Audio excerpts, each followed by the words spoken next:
Today I'm back in my district office. I drove back from the state capitol area this morning after being there for voting session this week. This week we voted on a bill in the House, and then the Senate agreed with us on that legislation yesterday that would chart a better course for Pennsylvania, a better course for Pennsylvanians so that Pennsylvania citizens can get back to work. That legislation was voted on by the majority of senators, the majority of representatives, representing the majority of Pennsylvanians. So the majority of Pennsylvanians, through their elected representatives and senators, have spoken.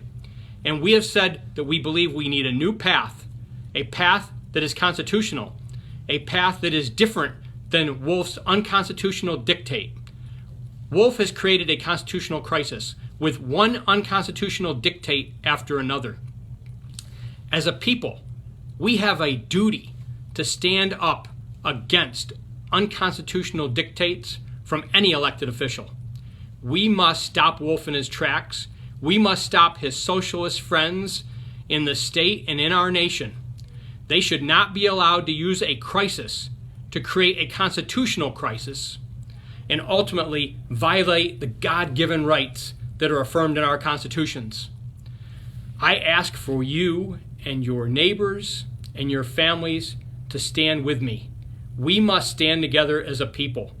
The only way to be victorious in any crisis, whether it's a war with another nation or a war against this virus or dealing with a crisis created by natural weather conditions, is to ensure that the Constitution is being defended, ensure that the God-given rights of our people that are affirmed in those constitutions are protected.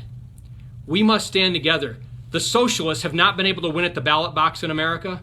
They have not been able to win in the federal courts because of President Trump. We should not let them win because of a crisis. Be heard. I ask you to stand with me. Encourage those you know to be vocal, to stand up for their rights, to not let these socialists take away our God-given rights because of a crisis that we're facing. The best way to defeat the virus, the best way to be victorious in a crisis, is to make sure that we defend our constitutions and the freedoms, the rights that are affirmed in those documents.